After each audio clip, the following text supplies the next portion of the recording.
আপুনি জানেনে কুকুৰৰ কলিজা খালে কোনটো ৰোগ দ্ৰুত ভাল হয়? কণী খোৱাৰ পিছত মিঠা খাদ্য খালে কি গুৰুতৰ ৰোগ হয়? ৰাতিপুৱা খালী পেটত মৌ খালে কি হয়?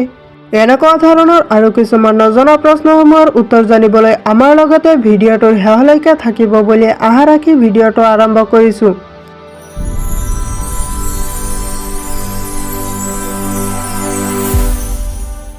আজিৰ প্ৰথম প্ৰশ্নটো হৈছে বেছি পৰিমাণে ভজা মাছ খালে কোনটো ৰোগ হ'ব পাৰে? অপশ্যনসমূহ হৈছে ক হৃদৰোগ, খ চৰ্দি কাহ, গ যকৃত ৰোগ, ঘ ডায়েবেটিছ।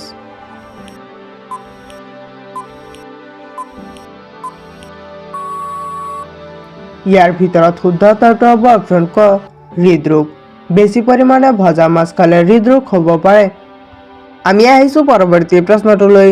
গাখীৰৰ লগত কি মিহলাই খালে মাংসপেশী শক্তিশালী হয়? অপশ্যনসমূহ হৈছে ক কল, খ লং, গ হালধি, ঘ আম।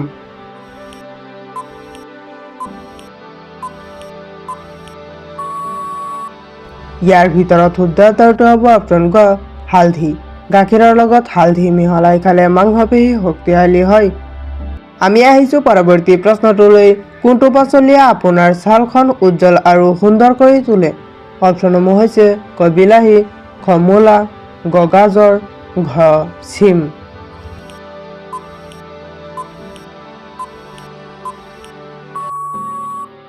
ইয়াৰ ভিতৰত শুদ্ধ উত্তৰটো হ'ব অপশ্যন ক বিলাহী। বিলাহীয়ে আপোনাৰ ছালখন উজ্জ্বল আৰু সুন্দৰ কৰি তোলে। আমি আহিছোঁ পৰৱৰ্তী প্ৰশ্নটোলৈ। হৃদৰোগীয়ে কোনটো আহাৰ খাব নালাগে? অপশ্যনসমূহ হৈছে ক ভাত, খ কণী, গ চাহ, ঘ কফি।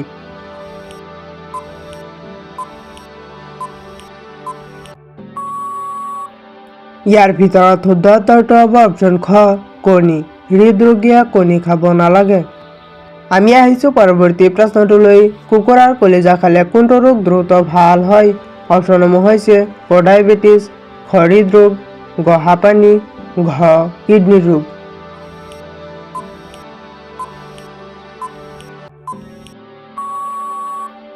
ইয়াৰ ভিতৰত শুদ্ধ উত্তৰটো হ'ব অপশ্যন গ হাঁপানি। কুকুৰাৰ কলিজা খালে হাঁপানি ৰোগ দ্ৰুত ভাল হয়। আমি আহিছোঁ পৰৱৰ্তী প্ৰশ্নটোলৈ।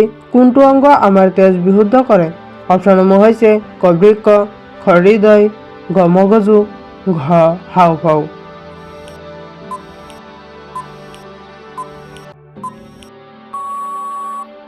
ইয়াৰ ভিতৰত শুদ্ধ উত্তৰটো হ'ব অপশ্যন ক বৃক্ক।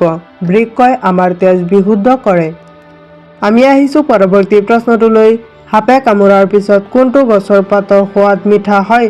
অপশ্যনসমূহ হৈছে ক অমিতা পাত, খ তুলসী পাত, গ আম পাত, ঘ নিম পাত।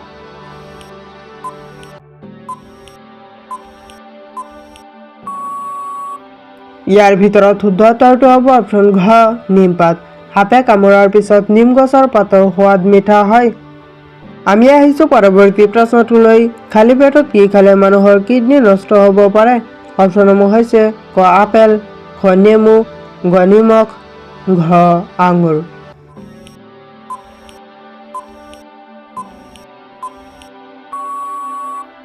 ইয়াৰ ভিতৰত শুদ্ধ উত্তৰটো হ'ব অপশ্যন গ নিমখ। খালী পেটত নিমখ খালে মানুহৰ কিডনী নষ্ট হ'ব পাৰে। আমি আহিছোঁ পৰৱৰ্তী প্ৰশ্নটোলৈ। উচ্চ ৰক্তচাপ সোনকালে হ্ৰাস কৰিবলৈ কি খাব লাগে?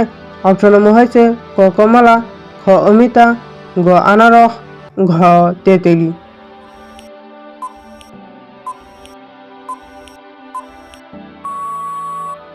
ইয়াৰ ভিতৰত শুদ্ধ উত্তৰটো হ'ব অপশ্যন ঘ তেঁতেলী। উচ্চ ৰক্তচাপ সোনকালে হ্ৰাস কৰিবলৈ তেঁতেলী খাব লাগে। আমি আহিছোঁ পৰৱৰ্তী প্ৰশ্নটোলৈ। কণী খোৱাৰ পিছত মিঠা খাদ্য খালে কি গুৰুতৰ ৰোগ হয়? অপশ্যনসমূহ হৈছে ক গেষ্ট্ৰিক, খ হৃদৰোগ, গ ৰক্তহীনতা, ঘ ডায়েবেটিছ।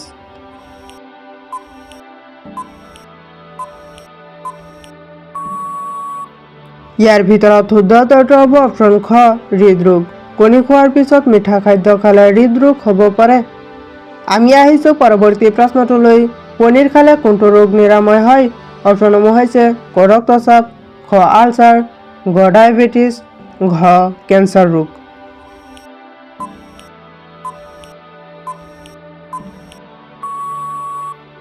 ইয়াৰ ভিতৰত শুদ্ধ উত্তৰটো হ'ব অপশ্যন ক ৰক্তচাপ। পনীৰ খালে ৰক্তচাপ ৰোগ নিৰাময় হয়। আমি আহিছোঁ পৰৱৰ্তী প্ৰশ্নটোলৈ। শৰীৰত থকা তেজৰ অভাৱ সোনকালে পূৰণ কৰাত কোনবোৰ ফলে সহায় কৰে?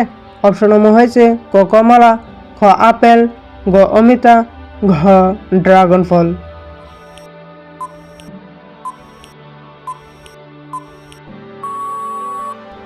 ইয়াৰ ভিতৰত শুদ্ধ উত্তৰটো হ'ব অপশ্যন ঘ ড্ৰাগন ফল। শৰীৰত থকা তেজৰ অভাৱ সোনকালে পূৰণ কৰাত ড্ৰাগন ফলে সহায় কৰে। আমি আহিছোঁ পৰৱৰ্তী প্ৰশ্নটোলৈ। চাহ খোৱাৰ ফলত কোনটো ৰোগ হয়? অপশ্যনসমূহ হৈছে ক মেলেৰিয়া, খ কৰ্কট ৰোগ, গ ডায়েবেটিছ, ঘ আলচাৰ ৰোগ।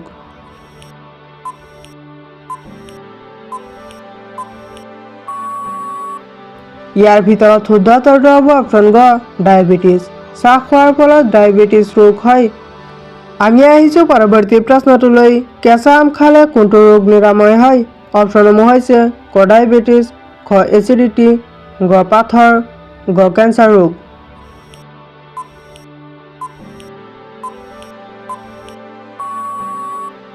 ইয়াৰ ভিতৰত শুদ্ধ উত্তৰটো হ'ব অপশ্যন খ এচিডিটি। কেঁচা আম খালে এচিডিটি ৰোগ নিৰাময় হয়। আমি আহিছোঁ পৰৱৰ্তী প্ৰশ্নটোলৈ। ৰাতিপুৱা খালী পেটত মৌ খালে কি হয়?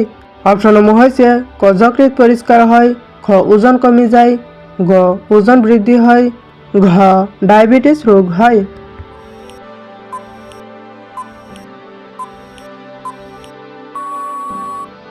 ইয়াৰ ভিতৰত শুদ্ধ উত্তৰটো হ'ব অপশ্যন ক যকৃত পৰিষ্কাৰ হয়।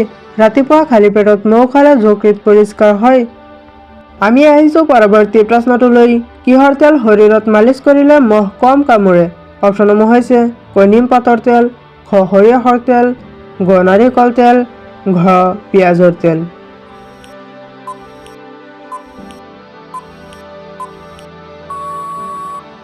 ইয়াৰ ভিতৰত শুদ্ধ উত্তৰটো হ'ব অপশ্যন ক নিম পাতৰ তেল। নিম পাতৰ তেল শৰীৰত মালিচ কৰিলে মহ কম কামোৰে। আমি আহিছোঁ পৰৱৰ্তী প্ৰশ্নটোলৈ। ৰাতিপুৱা খালী পেটত তুলসীৰ পাত খালে কি লাভ হয়? অপশ্যনসমূহ হৈছে ক কেঞ্চাৰ ৰোগ, খ হৃদৰোগ, গ হজম শক্তি, ঘ ডায়েবেটিছ।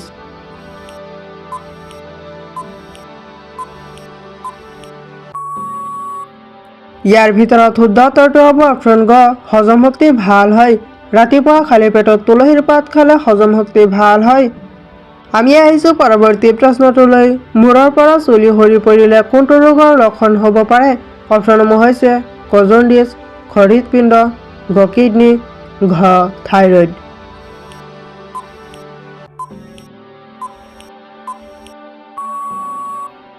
ইয়াৰ ভিতৰত শুদ্ধ উত্তৰটো হ'ব অপশ্যন ঘ থাইৰয়ড। মূৰৰ পৰা চুলি সৰি পৰিলে থাইৰয়ড ৰোগৰ লক্ষণ হ'ব পাৰে। আমি আহিছোঁ পৰৱৰ্তী প্ৰশ্নটোলৈ। মানুহৰ শৰীৰৰ আটাইতকৈ সৰু হাড়টো ক'ত অৱস্থিত? অপশ্যনসমূহ হৈছে ক ভৰি, খ হাত, গ কাণ, ঘ উৰু।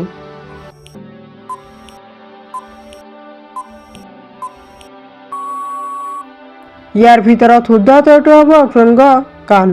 মানুহৰ শৰীৰৰ আটাইতকৈ সৰু হাড়টো কাণত অৱস্থিত। আমি আহিছোঁ পৰৱৰ্তী প্ৰশ্নটোলৈ। নিয়মিতভাৱে কোনটো খাদ্য খালে হাড়ৰ সমস্যা সোনকালে নিৰাময় হয়? অপশ্যনসমূহ হৈছে ক গাখীৰ, খ কণী, গ নেমু, ঘ আঙুৰ।